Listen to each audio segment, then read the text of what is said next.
Vijayawada హైవేకు IT కంపెనీలు queue కట్టనున్నాయి. Choutuppal ఏరియాలో 30,000 ఎకరాల ప్రభుత్వ భూమి అందుబాటులో ఉండటంతో ఐటీ పార్కులు ఇక్కడ ఏర్పాటు చేయనుంది ప్రభుత్వం. ఫలితంగా ప్రస్తుతం హైటెక్ సిటీ, ఫైనాన్షియల్ డిస్ట్రిక్ట్ తీరున చౌటుప్పల్ పరిసరాల రూపురేఖలు కూడా రానున్న దశాబ్ద కాలంలో మారే అవకాశం ఉంది. ఎందుకు విజయవాడ హైవే అంటే నేషనల్ హైవే అది. అంటే హైదరాబాద్ నుంచి బిజియెస్ట్ గా ఉన్న నేషనల్ హైవే. మీరు అబ్జర్వ్ చేస్తే ఏ పండగకైనా టోల్గేట్ దగ్గర ఫస్ట్ ఒక గంట సేపు పండగ చేసుకున్న తర్వాతనే వాళ్ళ విలేజ్ పోవాల్సి వస్తుంది. సో ఫస్ట్ ఆఫ్ ఆల్ అది నేషనల్ హైవే తో పాటు capital to capital connected. Ramoji film city one of the biggest film city. మనం దాంతో పాటుగా కొత్తపేటలో ఉన్న ఫ్రూట్ మార్కెట్ వచ్చేసి HMDA లాజిస్టిక్స్ కింద బాటసింగరం ట్రాన్స్ఫర్ చేశారు. దాంతో పాటు విజయవాడ హైవే ఇప్పుడు దండుమల్కాపురం వరకు 8 లేన్ ఎక్స్పాన్షన్ అవుతుంది. 8 ఫ్లైఓవర్స్ ఆల్రెడీ బిల్డ్ అయింది. అంటే ఇవన్నీ వస్తున్నాయని చెప్పట్లే, మనం ఆల్రెడీ వచ్చినాయి.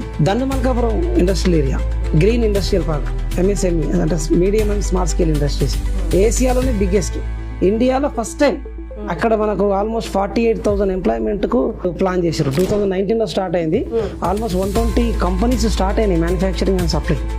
సో దానికి ఇబ్బంది కాకుండా 8 లేన్ రోడ్ కూడా అక్కడ దాకా శాంక్షన్ చేశారు. ఎయిర్పోర్ట్ రావడానికి కానీ యాక్సెసిబిలిటీ ఈజీగా ఉండాలని.